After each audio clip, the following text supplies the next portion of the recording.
Praise the lord. దేవునికి మహిమ కలుగును గాక. ఈరోజు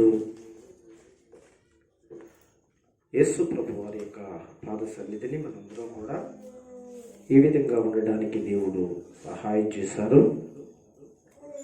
పాటల్లో చక్కగా మనందరం పాడడానికి ప్రభు కృప చూపాడు.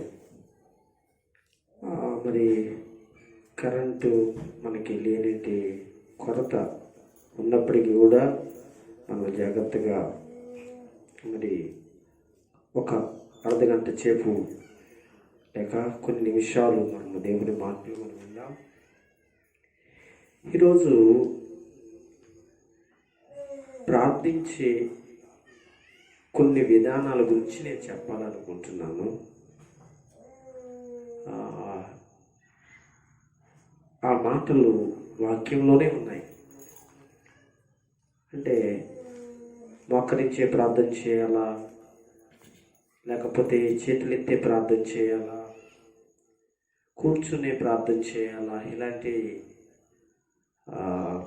ఆలోచనలు చాలామందికి వస్తూ ఉంటాయి. అలాంటి పరిస్థితుల్లో మనం కొన్ని ఈరోజు ప్రార్థించే కొన్ని విధానాలు బైబిల్లో నుంచి మన సొంతంగా ఏం కాదండి. ఎప్పుడు కూడా మనం ఆధ్యాత్మికంగా దేవుల్లో నడిచే విషయంలోకి వచ్చినప్పుడు ఎప్పుడు బైబిల్లో మనకి దేవుడు మనకి ఏం చెప్పారో అది మనం చేస్తే లేక ఆ విధంగా నడిస్తే మనకి చక్కటి అనుభవాలు బైబిల్ నుంచి మనకు వస్తాయి. మనము దేవుళ్ళు కూడా ఎదగలుగుతాం. కనుక బైబిల్ తెరిచి అందరూ బైబిల్ మనకి ఏం నేర్పిస్తుంది? ప్రార్థన విషయంలో బైబిల్ మనకి ఏం చెప్తుంది? కనుక ఎవరు అలా చేశారు, ఇలా చేశారు, మనం కూడా చేస్తే బాగుంటుంది కదా అనేది కాకుండా బైబిల్ విధానంలో మనం వెళ్దాం. అది కొన్ని నేర్చుకుందాం, మనకి చాలా అవసరం. కనుక అందరూ దానియేలు గ్రంథం, మొట్టమొదటిగా దానియేలు గ్రంథాన్ని ఒకసారి తెరవండి.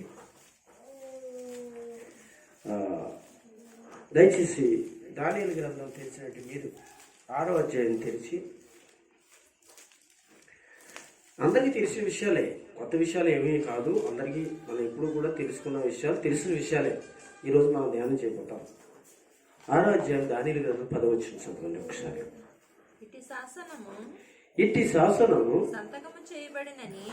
సంతకము చేయబడినని దానియేలు తెలుసుకునేను.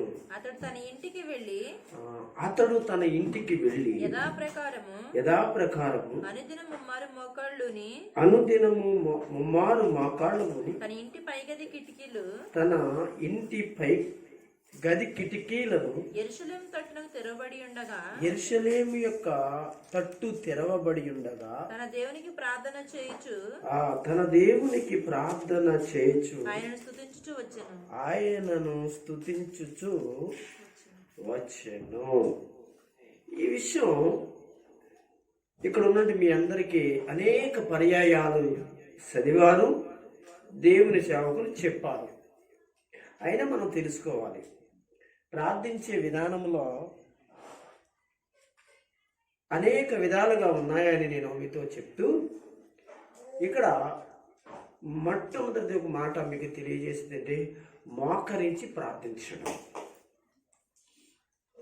గమనిద్దాం ప్రియులారా, మోకరించి ప్రార్థించడం.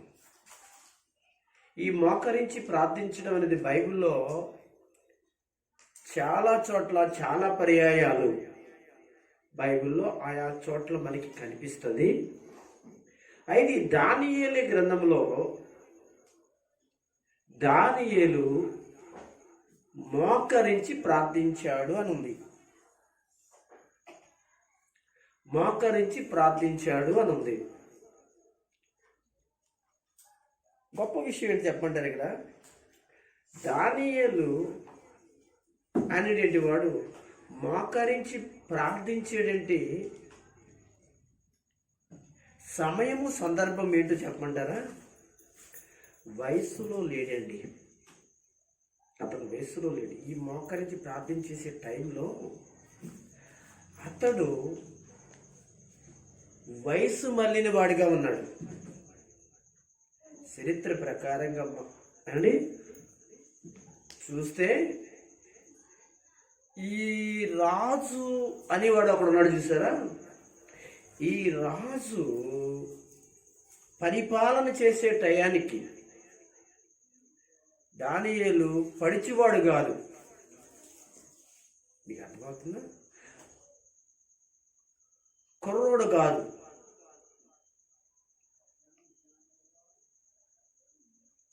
బబులోని యొక్క చక్రవర్తి అయిన బబులోని యొక్క చక్రవర్తి నెబుకద్నెజరు యొక్క, మీకు అర్థమైందా, పరిపాలనలో ఇతడు కుర్రోడు, చిన్న వయసు. అతని తర్వాత అతని కుమారుల పరిపాలన జరిగాయి, తన యొక్క మనముల యొక్క పరిపాలన కూడా జరిగాయి. మీకు అర్థమవుతుందండి? బబులోనీలు దానియేలును తీసుకొచ్చే టయానికి అతడు షడ్రక్ మేషాక్ అబేద్నెగోలను ఇంకా కొంతమందిని పోషించడానికి వాళ్ళు నిర్ణయించినప్పుడు వాళ్ళు బాలురు అని రాయబడింది. మీకు అర్థమైందా? బాలురు అంటే 16, 18 అంటే 20 లోపల ఉంటారు వీళ్ళు. బాలురు అంటే అనగా 18 దాటమేమో అనుకుంటున్నాను వాళ్ళకి. కనుక అప్పుడు వాడికి వయసు ఉంది కనుక మోకరించేటువంటి వాడిగా వాడు ఉన్నారు. అయితే ఇక్కడ ప్రార్థన చేసే టయానికి మీరు గమనించండి, ఇతడు ప్రార్థన చేసే టయానికి ఈ అధ్యాయంలో 6వ అధ్యాయంలో మరి ఈ రాజు కాలానికి ఇతడు చాలా వయసు కలిగిన వాడిగా ఉన్నాడు, చాలా పెద్ద వయసు కలిగిన వాడిగా ఉన్నాడు. అలాంటి పరిస్థితుల్లో కూడా ఇతడు చూడండి, అక్కడ రాసిన మాట మనం చదివి ముమ్మారు అనే మాట ఉంది చూసారా. అంటే అతడు ప్రార్థించేటప్పుడల్లా మోకాళ్ళ మీద ఉన్నాడు అనే విషయాన్ని మనకు అర్థమవుతుంది.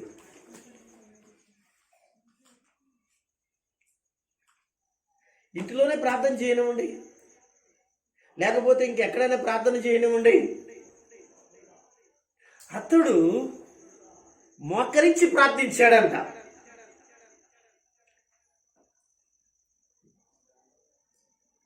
దేవుని యొక్క వాక్యం మనకి ఎంత బాగా చెప్తుందో ఆలోచించండి. ప్రార్థించే విధానాల్లో మోకరించేదేంటి ఒకటేని, మనము మోకరించి మోకాళ్ళ మీద ఉండి ప్రార్థన. పౌలు గారు కూడా ఒకసారి ఆయన సువార్త ప్రయాణంలో ఉంటే బైబిల్లో ఏముందో తెలుసా, అపొస్తలుల కార్యాల్లో చెప్తాడు. వారి సువార్త ప్రయాణం చేస్తే సంఘముతో మాట్లాడి వెళ్ళిపోతుండగా సంఘం సాగనంపుతూ సముద్ర తీరం దగ్గరికి, అదే వాడల రేవు దగ్గరికి వచ్చిన తర్వాత అక్కడ పౌలు గారు మోకరించారు, వారితో కలిసి అందరూ కూడా మోకరించారు అని బైబిల్లో రాయబడింది. ప్రార్థించేటంటే ప్రార్థనలో మోకరించే ఒక అనుభవం కూడా భక్తులైన వారికి పాత నిబంధన నుంచి కొత్త నిబంధన వరకు ఉంది. ఈరోజు కూడా చాలామంది భక్తులు మోకరించి మోకాళ్ళ మీద ప్రార్థన చేసేటువంటి వారిగా ఉన్నారు. ప్రియమైన దేవుని పిల్లలారా, ఎందుకు మనం ఈ మాటలు మనం నేర్చుకోవాలి అని అంటే, ఎందుకు మనం ఈ మాటలు మనం తెలుసుకోవాలంటే, బైబిల్లో ఏముందో మనం నేర్చుకుంటే రేపొద్దుట మనం చేయగలుగుతాం, లేకపోతే ఎవరికైనా చెప్పగలుగుతాం అసలు విషయం. కనుక ఈరోజు ఈ దానియేలే కాకుండా అనేకమైన భక్తులైన వారు మోకరించి మోకాళ్ళ మీద ఉండి మోకాళ్ళ ప్రార్థన చేసినట్లుగా మనం చూస్తాం. ఇంకా కొంచెం ముందుకు వెళదాం. మరొక మాట ఏంటంటే, ఎజ్రా గ్రంథం తెరవండి. ఇంకొక ప్రార్థన ఏంటో మనం చదువుదాం. ఎజ్రా గ్రంథము తెరిచి 9వ అధ్యాయం ఒకసారి చూడండి. 9వ అధ్యాయం తెరవండి, జాగ్రత్తగా మనం పరిశీలన చేద్దాం.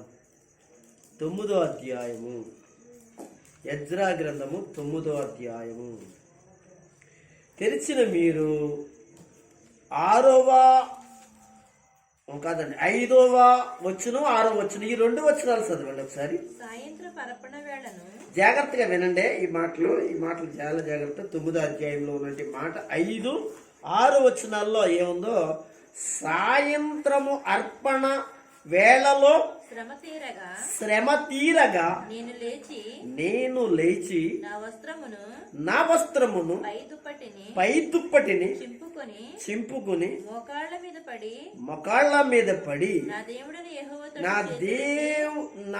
దేవుడని యెహోవా తట్టు చేతులెత్తి నా దేవా నా ముఖమును నీ ముఖము వైపుకు ఎత్తుకున్నటకు సిగ్గుపడి ఇముకుడనై ఉన్నాను. మా దోషములను మా తలల పైగా హెచ్చించి ఉన్నావు. మా అపరాధము ఆకాశమంత ఎత్తుగా పెరిగి ఉన్నది. చాలండి. మనకు కావాల్సిన మాట ఏంటంటే, ఇక్కడ 5వ వచనంలో ఏముంది తెలుసా, యెహోవా తట్టు చేతులెత్తి అని ఉంది. అంటే ఇందాక మనము ప్రార్థన చేసేటంటే విషయాలలో మన అంశం ఏంటంటే, విధాలు మనం ఏ విధంగా చేస్తున్నారు బైబిల్లో అంటే, మోకరించి చేస్తున్నారు. మోకరించిన తర్వాత వారి చేతులెత్తి కూడా ప్రార్థిస్తున్నారు. చేతులెత్తి మర్చిపోకూడదండి, చేతులెత్తి ప్రార్థించినప్పుడు మనం చేతులెత్తి ప్రార్థన చేయాలి కూడా. చేతులెత్తి చేయాలా అంట, చేతులెత్తి కూడా చేయాలని బైబిల్లో చెప్పింది. మోకాళ్ళ మీద ఉండాలా, మోకాళ్ళ మీద కూడా ఉండాలని చెప్పింది. అంటే కొందరు ప్రశ్నించినప్పుడు మనకి కావాల్సిన విషయం ఏంటి, బైబిల్ అలా చెప్పిందా అంటే, అవును, చాలా మంది భక్తులు చేతుల నుంచి మనం కూడా చేతులు పైకెత్తి ఏం చేస్తాం, ప్రార్థిస్తామా లేదా అడుగుతాం. ఎవరు, యెహోషువ మోషేలు కూడా చేతులు పైకెత్తి యుద్ధం జరుగుతున్నప్పుడు ప్రభు సన్నిధిలో వారు నిలబడినట్లుగా లేక వాళ్ళు దేవుని స్తుతించినట్లుగా చేతులు పైకెత్తినట్లుగా చూస్తాం. కనుక ప్రార్థించేటప్పుడు ప్రార్థనలో చేతులెత్తే అలవాటు కూడా ఉంది కదా.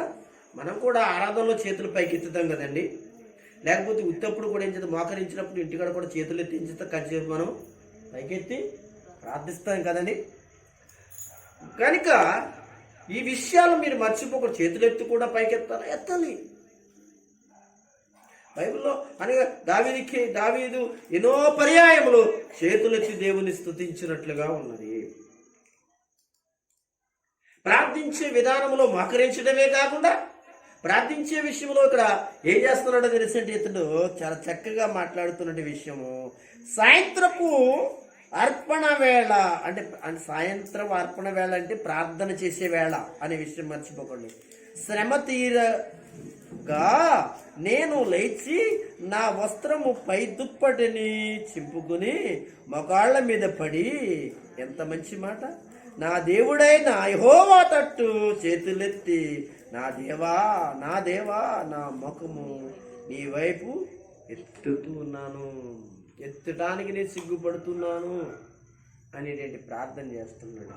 అంటే ఇక్కడ ఎజ్రా చేసేటి ప్రార్థన ఏంటంటే, వాళ్ళు పితరులు చేసిన పాపాలన్నిటిని బట్టి జ్ఞాపకం వచ్చి దుఃఖపడుతూ నీ సన్నిధిలో నా పితరులే కాదు, నా వెనకాల సోదరులే కాదు, ఇజ్రాయేల్ వారు ఎవరైతే ఉన్నారో వీళ్ళందరూ చేసిన తప్పులు బట్టి నాకు సిగ్గేస్తుంది ప్రభువా, దయచేసి నా ప్రార్థన విను అని దూరంగా ఉండుకో ప్రభు అని చెప్పి చేతులు పైకెత్తి దేవుణ్ణి అడుగుతుంది. ఈ చేతులు పైకెత్తుట అనేది దేవునికి సరెండర్ అయ్యాము అనే దాన్ని కూడా చూపిస్తుంది. నీ ఆధీనంలోకి వచ్చేసాను ప్రభువా, నాకు దిక్కెవరయ్యా. చేతులు చాచడం అంటే చేతులు చాచి ప్రార్థించేయడం, చేతులు పైకెత్తి చాచడం అనకు సహాయం. కనుక చాలాసార్లు అంటే దేవుని సన్నిధిలో ప్రతి అవసరత కొరకు మోకరించినప్పుడు మన చేతులను పైకెత్తాలి. ఆయనే మనకి దిక్కు, ఆయనే మనకు సహాయం అని చెప్పి ప్రార్థన చేయాలి. ఇంకా కొంచెం ముందుకు వెళితే మూడోదిగా సాగిలపడి ప్రార్థన చేయడం. కొంతమంది ఏం చేస్తారు, ప్రార్థనలో కూడా సాగిలిపడి చేస్తూ ఉంటారు. ఇదేం సాగిలిపడి చేస్తున్నారు అని అనుకుంటారు కొంతమంది. తప్పు, అలా అనుకోవాల్సిన అవసరం ఏం లేదు. సాగిలిపడి కూడా ప్రార్థన చేసేవాళ్ళు ఉన్నారు బైబిల్లో. అదేం తప్పేం కాదు. అందుకని ప్రార్థన చేసే విధానంలో చూసినప్పుడు మనకి ఎంతగా కనపడుతూ ఉంటారు. అది బైబిల్లో ఉందా లేదా అనేది కావాలి మనకి. బైబిల్లో ఉన్నాయి. బైబిల్ గ్రంథంలో కీర్తన గ్రంథాన్ని చూద్దాం. కీర్తన గ్రంథం చూద్దాం. 69వ కీర్తన కాదండి, 96వ కీర్తన. 96వ కీర్తన ఒకసారి చూద్దామా? ఇది చాలా చోట్ల ఉంటుంది. ఒక వచనం మనకు అవసరం కనుక మనం చెప్పుకుందాం. 5 నుంచి 9 వచనాలు చదవగలరా? చూడండి. జనముల దేవతలందరూ జనముల దేవతలు వట్టి విగ్రహములే. యెహోవా ఆకాశ విశాలమును సృజించిన వాడు. ఘనత ప్రభావములు ఆయన సన్నిధిని ఉన్నవి. బల సౌందర్యములు ఆయన పరిశుద్ధ స్థలములో ఉన్నవి. జనముల కుటుంబములారా యెహోవాకు చెల్లించుడి. మహిమా బలములు యెహోవాకు చెల్లించుడి. యెహోవా నామమునకు తగిన మహిమ ఆయనకు చెల్లించుడి. నైవేద్యమును తీసుకుని ఆయన ఆవరణములోనికి రండి. పరిశుద్ధలంకరణ ధరించుకుని యెహోవాకు నమస్కారము చేయుడి. భూజనులారా ఆయన సన్నిధిని వణకిడి. సాగిలపడి నమస్కరించుడి, లేక నమస్కరించుడి అనే విషయం మనకు కనపడుతుంది.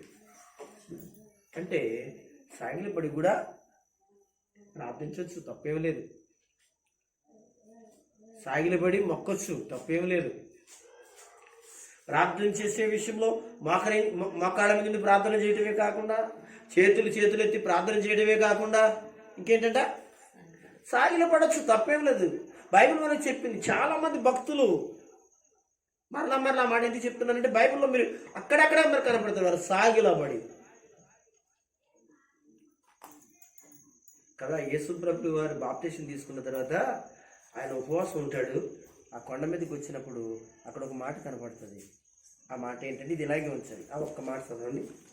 ఏమని రాయబడుతుంటుంది 4వ అధ్యాయంలో? చదవండి ఒకసారి. ఆ మాట ఏమని ఉంటుంది అంటే, ఇక్కడ చూడండి సార్, నాకు కనిపించట్లేదు కనుక, అంటే లైటింగ్ సరిగ్గా లేక మీరు చూడగలరా? 4వ అధ్యాయంలో 5, 6, 7 వచనాల మొత్తానికి ఎక్కడ కనిపిస్తుంది ఒకసారి చూడండి. ఏమని ఉంటుందంటే, ఇదిగో ఇక్కడ ఉంది చూడండి. 8వ వచనం చదువుతారా? మరలా అపవాది మిగులు ఎత్తైన ఒక కొండ మీదకి ఆయనను తోడుకుని పోయి ఈ లోక రాజ్యములన్నిటిని వాటి మహిమను ఆయనకి చూపి నీవు సాగిలపడి చూసారా ప్రార్థించడం. ఎవరికి నమస్కారం చేయాలంటే యేసయ్యట సాతానికి సాగిలపడి నమస్కరించాలి, ప్రార్థించాలని అంటుంది అక్కడ. చూడండి, అప్పుడు జరిగిన విషయం ఏంటి అక్కడ వీటన్నిటిని ఆయనతో చెప్పగా యేసు వానితో సాతానా పొమ్ము, ప్రభువైన నీ దేవునికి మ్రొక్కి ఆయన మాత్రము సేవింపవలను, దేవునికి మహిమ కలుగునుగాక అని వ్రాయబడి ఉంది. ఎక్కడ ద్వితోపదేశకాండంలో రాయబడి ఉంటుంది అనమాట. అది ప్రభు అప్పుడు చెప్తాడు. ఆయనకి తప్ప ఇంకా ఎవరికి కూడా మ్రక్కకూడదు అనమాట. ఆయన వాక్యం చేతనే సాతంతో మాట్లాడాడు. ఇంకా అది మాట్లాడి ఆయన మీరు ఈ కొండ మీద చాలాసార్లు శోధించడానికి వచ్చినప్పుడు ఆయన ప్రతీది కూడా ఏం రాశాడో తెలిసి ఏం మాట్లాడాడు తెలుసా? వాక్యం తీసుకునే మాట్లాడాడు. కీర్తనలో తీసుకుని మాట్లాడాడు, ఉపదేశకాండంలో ఉండి మాటలు తీసుకుని మాట్లాడాడు ఆయన. ఇక్కడ మనం నేర్చుకునే మాట ఏంటంటే సాగిలపడి ప్రార్థించడం. అలాగే సాతానికి సాగిలపడి మనం ప్రార్థించమని కాదు అక్కడ. అంటే దేవునికి ప్రార్థించే వారులారా, దేవుని సన్నిధిలో ప్రార్థన చేయడానికి వచ్చిన వారులారా, ఒక్కొక్కసారి ఒక్కొక్క ప్రాంతాల్లో ఒక్కొక్క చోట్ల కొంతమంది ఏం చేస్తారంటే వాళ్ళు దుఃఖం ఎక్కువైపోయి బాధ ఎక్కువైపోయి దేవుని సన్నిధిలో ఆ బాధభరితమైన ప్రార్థన ఎక్కువైపోయి ఏం చేస్తారు, శివరాత్రి సాష్టాంగ పడిపోతారు, సాగిపడిపోతారు. నాకు ఇంకా అసలు ఎవరు లేరయ్యా అన్నట్లుగానే ఒక్క బార్లో పడిపోతారు, సాష్టాంగ పడిపోతారు, సాగిలి పడిపోయి ప్రార్థన చేస్తారు, ఏడుస్తూ ఉంటారు. మంచిదే, తప్పేం కాదు. అందుకే మన అంశం ఏంటంటే ప్రార్థనలో కొన్ని విధాలు మనకు కనపడతాయి. చాలా చోట్ల చాలా మంది ప్రార్థన చేస్తూ కనపడినప్పుడు వాళ్ళు ఎక్కిరించవలసిన పనేమి లే. దేవునికి ప్రార్థిస్తున్నాడా లేదా, మంచి మనసుతో ప్రార్థిస్తున్నాడా లేదా, దేవునికి ఇష్టమైన ప్రార్థన చేస్తున్నాడా లేదా? ఏమండి, దేవునికి ప్రార్థన కావాలి, నీ మనసు కావాలి ఆయనకి. గనుక బైబిల్లో ఉన్న విషయాలను మనం చదువుకుంటూ ఉంటే ఇంకా కొన్ని చదువుదాం. మరొక మాట కూడా చదువుదాం. ఇక్కడ లూకా రాసిన సువార్త 18వ అధ్యాయం రండి. 18వ అధ్యాయము 13వ వచనం చదువుతారా? అయితే సుంకరి దూరముగా నిలుచుండి దూరముగా నిలబడి మర్చిపోకనే నిలబడి ఆకాశ వైపు కన్నులెత్తుటకైనా ధైర్యము చాలక రొమ్ము కొట్టుకునుచు దేవా పాపినైనా నన్ను కరుణించమని పలికెను అంటే ప్రార్థించాను. నిలబడి ప్రార్థించాడు. మీకు అర్థమవుతుందండి ఏమని ప్రార్థించాడు? సుంకరి నిలబడి ప్రార్థించాడు. ఒకరించి ప్రార్థించడం, చేతులెత్తి ప్రార్థించడం, సాగిలిపడి ప్రార్థించడం, ఇంకా ఇక్కడ చదువుకున్న వాక్యంలో ఇప్పుడు చూస్తే నిలబడి ప్రార్థన చేయడం. ఓకే, నిలబడి ప్రార్థన చేస్తే దేవుడు ఎండా అని ఒకవేళ సందేహాలు వస్తాయి. నిలబడి ప్రార్థన చేసినా దేవుడు వింటాడు నీ ప్రార్థన. సాగిలపడి ప్రార్థన చేసినా దేవుడిని ప్రార్థన వింటాడు. మోకాళ్ళ మీద ఉండి ప్రార్థన చేసినా దేవుడు ప్రార్థించాడు.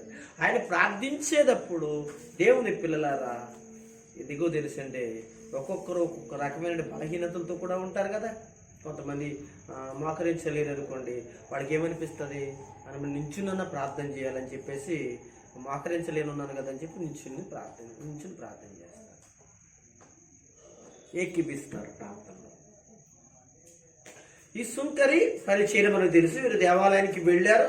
ఇందులో సుంకరి ప్రార్థన, ఇంకెవరు ఈ పరిచయం యొక్క ప్రార్థన మనకు కనబడుతుంది. అయితే ఇక్కడ యేసు ప్రభు ఎవరు ప్రార్థన గురించి ఆయన మెచ్చుకున్నాడో లేక అది ఆయనకి ఇష్టమైంది అని అంటే సుంకరి ప్రార్థన. అంటే అతను నిలబడి చేసిన ఎలా చేశాడు, నేను పాపిని అని మంచి మనస్సుతో హృదయపూర్వకంగా ప్రభు దగ్గర పలికిన ప్రార్థన, హృదయపూర్వకంగా పలికిన ప్రార్థన. ఈరోజు మనం దేవుని పిల్లలుగా ఉండి మనం హృదయపూర్వకంగా పలికిన ప్రార్థన దేవుడు ఆలకిస్తాడండి. ఇష్టపూర్వకంగా చేసిన ప్రార్థన దేవుడు ఆలకిస్తాడండి. కనుక మనం గమనిద్దాం. కనుక ఈరోజు ఆయన సన్నిధికి చేరిన మనము, నువ్వు పాపివా, నువ్వు పరిచయుడివా అని కాదు అక్కడ. దేవుడికి తాను చేసేటి ప్రార్థన, పెదవుల్లోంచి వస్తున్న ప్రతి మనిషి ప్రార్థన, హృదయంలోంచి వస్తున్న ప్రార్థన ఏమండి ఆయనకి ఇష్టకరమైన ప్రార్థన కాదా అనేది దేవుడు చూసి నువ్వు నిలబడ్డావా అనేది కాదు. అనగా పొర్లు దండాలు పెట్టావా అంటే పొరలటం, కొంతమంది కొన్ని చోట్ల పొర్లుతారు కదా. దేవుడి పిల్లలు గమనించు,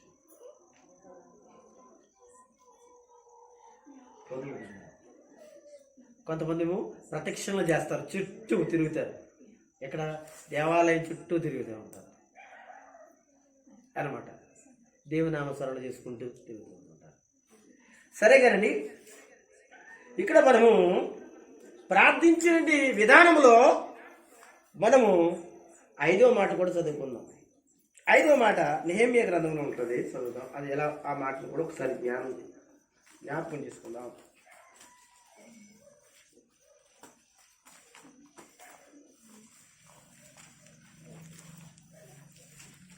నెహెమ్యా గ్రంథం 1వ అధ్యాయం తెరవండి. నెహెమ్యా గ్రంథం 1వ అధ్యాయము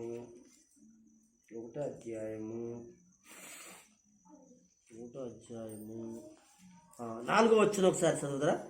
ఈ మాటలు వినినప్పుడు నేను కూర్చుండి ఏడ్చి, ఎలాగంట? కూర్చుండి ఏడ్చి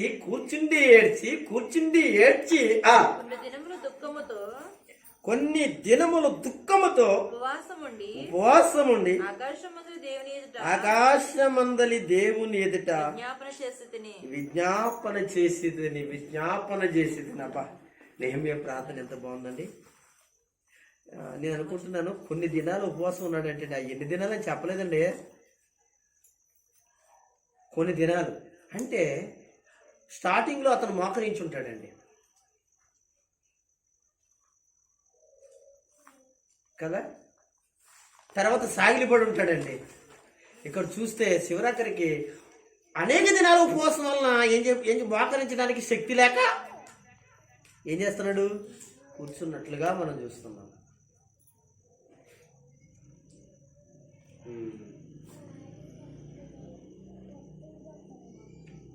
ప్రార్థన ఇక్కడ చూడండి, బలహీనమైన పరిస్థితుల్లో ఉన్నవాళ్ళు కూడా కూర్చుని ప్రార్థన చేసేటువంటి ప్రార్థన దేవుడు వింటాడు. అందుకే మనం చెప్పుకోవాలి ఇప్పుడు. ఎందుకంటే ఆ మాట ఎందుకు చెప్పుకోవాలంటే, కూర్చుని ప్రార్థన చేస్తే దేవుడు అయ్యానంటే, అంటే నువ్వు మంచిగా ఉండి చక్కగా ఉండి నీ శరీరం సహకరిస్తుంది అనుకోండి, అప్పుడు మోకరించలేకపోతే దేవుని దృష్టిలో అది దేవుని దృష్టిలో అది తప్పే అనుకుందాం. కానీ శరీరం సహకరించకపోయి ఇబ్బందికరమైన పరిస్థితిలో ఉన్నప్పుడు అప్పుడు ఏం చేయాలి?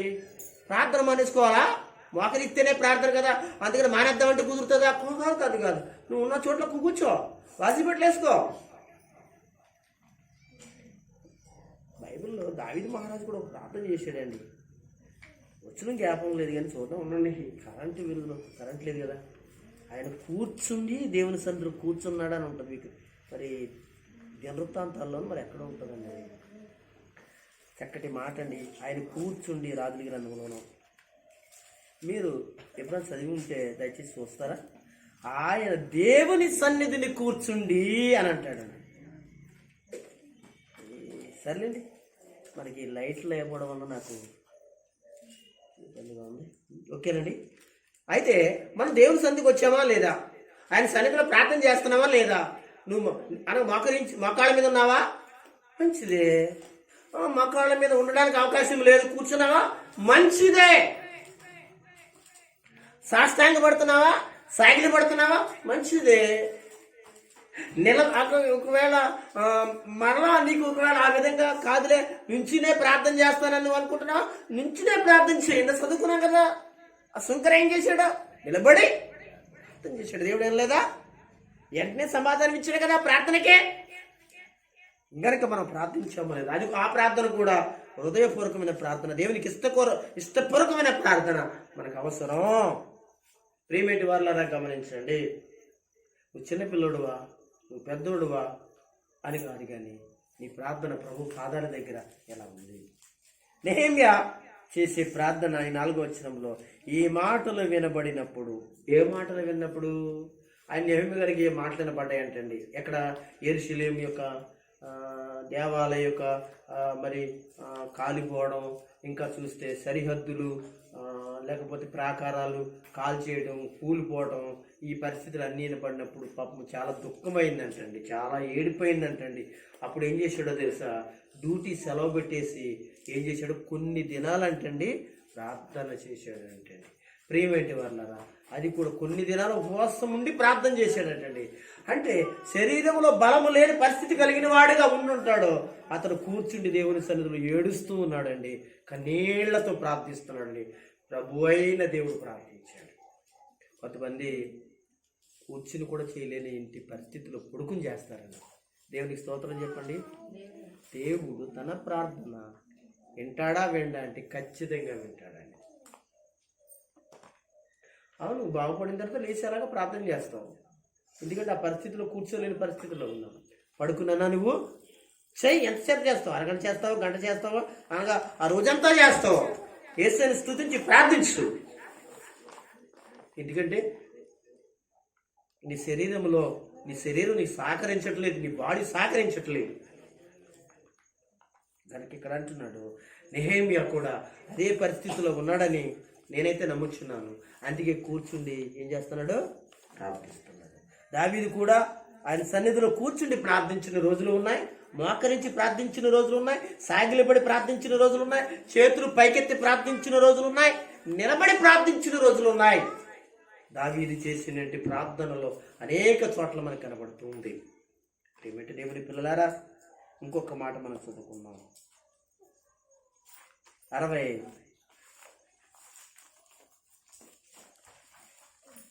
కీర్తన 4వ వచనంలో చక్కటి మాట మనం చదువుకుందాం. నా మంచం మీద ఏంటమ్మా? నా మంచం మీద జ్ఞాపకం చేసుకుంటే ఇందాకే చెప్పేశాను కదా, పరిస్థితి బాగోలేనప్పుడు పొడుగులు కూడా అంటే పరుండు ఇండు కూడా ప్రార్థన చేయొచ్చు. చదువు, మొత్తం చదువు. చూడండి, నా మంచం మీద నిన్ను జ్ఞాపకము చేసుకుంటా. ఎవరిని జ్ఞాపకం చేసుకుంటా? దేవుని జ్ఞాపకం చేసుకుంటా, ప్రార్థన చేసుకోవడానికి. రాత్రి జాము యందు నిన్ను ధ్యానం చేయడానికి.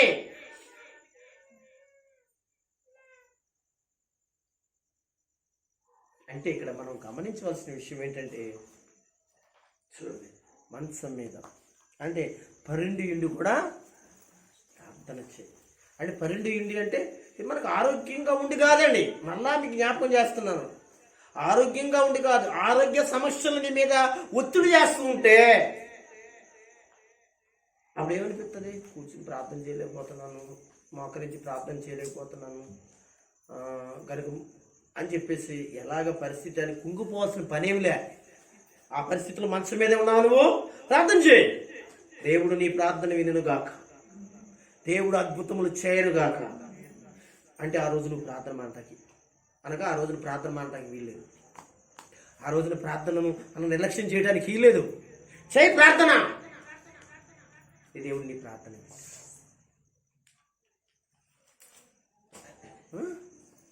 ఎంతమందిని బాగోలేని వాళ్ళు కూర్చొని పడుకుని ప్రార్థన చేసిన వాళ్ళు లేరండి. దేవుడు వాళ్ళ ప్రార్థన వింటలేదా? కొన్నిసార్లు నాకు బలహీనత, నేను ఎక్కడ దాకా నేనే ఉన్నానండి. కొన్ని సందర్భాలలో లెగలేని పరిస్థితి నేర్చు వచ్చేసినప్పుడు కనీసం అంటే మోకరించడం అంటే ఎలాగా ఈలు పడదు నాకు. ఎందుకంటే నా పరిస్థితి కనుక మోకరించేటువంటి స్థితి నాకు లేదు కనుక ఎప్పుడు కూడా కుర్చీలో కూర్చునో లేకపోతే మంచం మీద కూర్చునో ప్రార్థన చేయటం అనేది ఉంటుంది. ఆ పరిస్థితి కూడా నాకు లేనప్పుడు అనగా ఒకవేళ బలహీనత కలిగినప్పుడు ఒకవేళ ఒళ్ళు నా శరీరం నాకు సహకరించలేనప్పుడు వెంటనే ఏం చేస్తానంటే పడుకొని ప్రభు సన్నిధిలో ప్రార్థన ప్రార్థన ప్రార్థన ప్రార్థన. ఎవరి కొరకు చేయాలో అందరి కొరకు చేసేస్తాను. నా కొరకు ఎంతవరకు చేసుకుంటాను. అలాగే నా ఇంటి కొరకు చేయవలసింది, అలాగే ఎవరెవరి కొరకు చేయాలి, ఎవరెవరు ప్రార్థనలు నా దగ్గర ఉన్నాయో వాళ్ళందరి కొరకు కూడా ఏడ్చుకుంటూ ఆ ప్రార్థన చేసినట్టు దినాలు నాకు ఉన్నాయండి. అలాగని ఇప్పుడు బట్టి అప్పుడు రోజు మంచం మీద పడుకుని చేస్తానని కాదు. అక్కడ అంటే సహకరించలేని పరిస్థితిలో, ఇది బాడీ సహకరించలేని పరిస్థితిలో కనుక ప్రియమైన దేవుని ఇలాగా ఈ రోజున ఏమండి ఎంతో మంది మంచాల మీద ఉండి ఏడ్చేటి వారు అనగా ప్రార్థించిన వారు దేవుడు స్వస్థపరిచి తిరిగి మంచి సాక్ష్యాలు పొందిన వారిగా దేవుని సన్నిధిలో మరలా తిరిగి ప్రభు కొరకు బ్రతిన వారిగా ఉన్నారు. కనుక ప్రార్థించేటువంటి విధానాల్లో మనము ఒకటి మోకాళ్ళ మీద ఉండి ప్రార్థించటము, చేతుల నుంచి ప్రార్థించటము, సాగిలిపడి ప్రార్థించటము, 4వదిగా నిలబడి ప్రార్థన 5వదిగా కూర్చుని ప్రార్థన చేయటము, అనగా 6వదిగా పరుండి మంచం మీద పరుండి ఇంటి ప్రార్థన చేయటం, దేవుని జ్ఞాపకం చేసుకోవడం అనే విషయాలు చూస్తూ ఉన్నాము. కనుక దేవుని పిల్లలారా, ప్రార్థన అనేది మాత్రము మానద్దు. ప్రార్థన అనేది మాత్రం కంటిన్యూ చేయండి. బలవంతులైన వారు బలవంతులుగా ప్రార్థన చేయండి. బలహీనంగా ఉన్నవారు మరీ బలహీనంగా ఉన్నవారు అనగా ప్రార్థన మానుకోకుండా అది చేయవలసిన విధంగా దేవుని దగ్గర మర్రపెట్టుకోవాల్సిన విషయంలో చెప్పుకోవాల్సిన సమయంలో చెప్పుకోకుండా మనము నిర్లక్ష్యం చేయకోకుండా ప్రార్థన చేయటం ఎంతో అవసరమని తెలియజేస్తూ ఎనీ సమయంలో అలాంటి పరిస్థితులు మనకి మరి మన జీవితాల్లో మనం ఉన్నప్పుడు ప్రార్థన విడిచిపెట్టుకోకుండా ప్రార్థన కొనసాగిద్దాం. అలాగను ప్రభుని స్తుతిద్దాం. దేవుడి మాటలు మనందరికీ ప్రభు దీవించి ఆశీర్వదించుగాక. ఒకసారి అందరూ చేతులు పైకెత్తి స్తోత్రాలు చెప్పరా? హల్లెలూయా, హల్లెలూయా.